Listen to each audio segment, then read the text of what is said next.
You get a certain amount of cult followers for anything, and then the true believers never die. I mean, a lot of people would say right now the Democratic Party is still in that mode, which is going to render them possibly an irrelevant party if they don't change. I'm not questioning your motivation. I'm questioning Trump's, okay? And if we can say that you went there in good faith, but maybe, just maybe, he wasn't there in good faith. I mean, you sold him on the Iran deal and he took it in. I mean, give me a break, okay? So the idea here is that your motivation is sound, but what's the impact?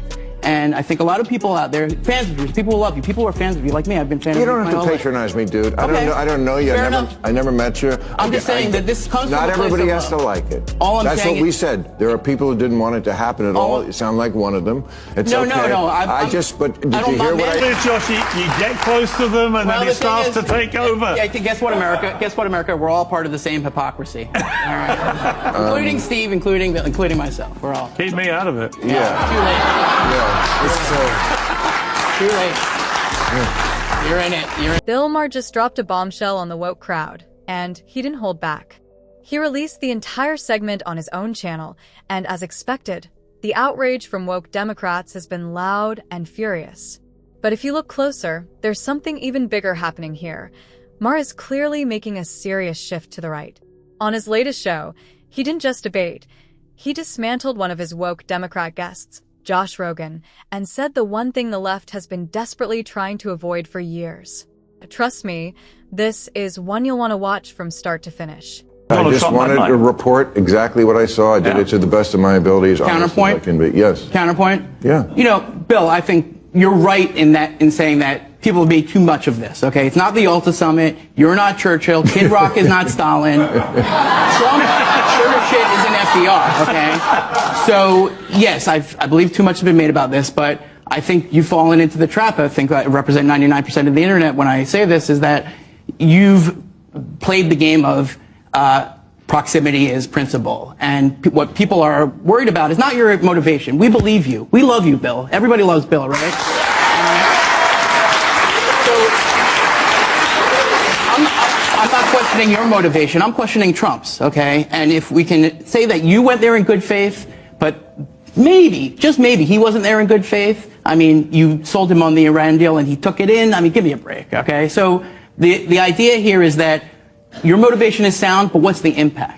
And I think a lot of people out there, fans of yours, people who love you, people who are fans of you, like me, I've been fans of you. You don't have to patronize me, dude. I don't know you. I never met you. I'm just saying that this comes from a place of love. Not everybody has to like it. That's what we said. There are people who didn't want it to happen at all. You sound like one of them. It's okay. No. But did you hear what I said? Yeah. Like, what is the alternative to not talking? Just sit at your lunch table and don't talk to anybody? I talked to him. I've interviewed Trump. Here's his interview. That's just not an interview. This was not an interview. I agree with the principle of engagement. I'm just saying, from his perspective, you have to understand that people out there know, all Americans know, that for him this was a PR stunt, and in his view, you were a prop in that PR stunt. Okay. Honestly, I don't even know why Bill Maher invited that woke nonsense onto his show in the first place, but I'm glad he did, because in the end, he gave that guest a full dose of his own medicine. What made it even better?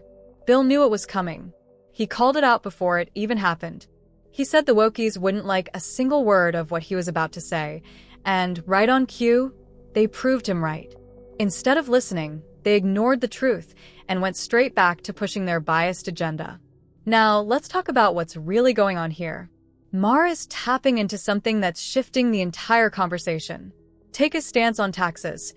No tax on tips, no tax on Social Security, and no tax on overtime.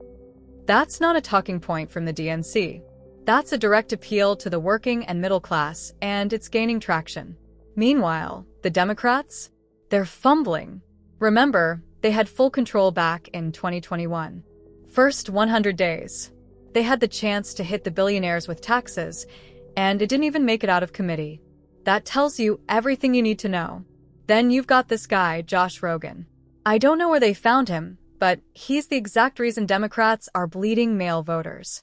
He comes off like the unwanted kid in a room full of adults, loud, interrupting, offering nothing. It honestly feels like he's just trying to get famous by bashing Trump every chance he gets, even when it makes him look ridiculous. Tariffs? I never thought I'd be talking about tariffs every day, but here we are. And while Josh tries to sound smart, all he really does is recycle the same tired arguments. Trump starts chaos, then tries to fix it. Yeah, we've heard it before. But here's the thing. Sometimes chaos is what it takes to break a system that isn't working. And even the New York Times, yes, the failing one, ran a headline asking if Trump has a point about global trade robbing America. That's not nothing. Because if even they're acknowledging it, something bigger is happening. Trump diagnosed the problem. China has been ripping off the US for decades. And now, for the first time in a long time, someone's actually doing something about it.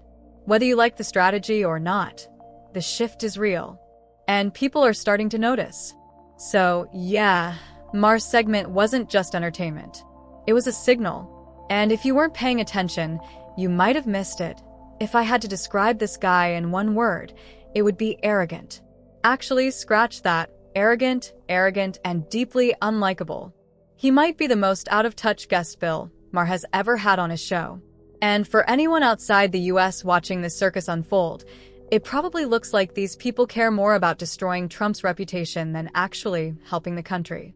What they're completely blind to is the fact that Trump is doing everything he can to make America great again, and that's exactly what scares them. Back in 2017, when Trump was president, he made one thing clear. America was no longer going to be the global punching bag. But instead of focusing on that, this guest rambles on about trade wars and tariffs like he's reading from a script no one asked for. He says we can't wage war on the world and expect to win, but completely misses the point. Trump isn't trying to fight the world. He's trying to stop the bleeding and bring jobs back to the US. Bill Maher even highlighted it. Our economy has grown massively while others have stagnated. Average wages? Up. The US economy? Now double the size of the EU's. Mississippi, our poorest state, is richer than France, the UK, and Japan. But the woke crowd keeps pushing this doom and gloom narrative like we're living in a failed state. Why? Because they don't actually want solutions. They want chaos. They want division. And the moment Trump steps up with real answers, they scream like it's the end of the world. This guy, Josh, he's not just misinformed. He's insufferable. Worse than anything you'll find on MSNBC or CNN. Every time he speaks, it's like watching someone try to win an argument by talking louder, not smarter. And then there's the Bezos connection.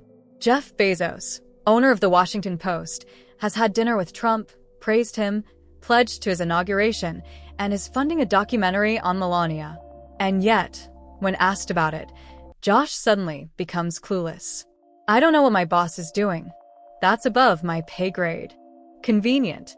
Bill Maher called him out right there. If it looks like a duck and quacks like a duck, this guy is now betraying everything he claimed to stand for. All caught live on national TV. Let us know what you think about this clown in the comments below, and don't forget to like and subscribe. We've got plenty more truth coming your way.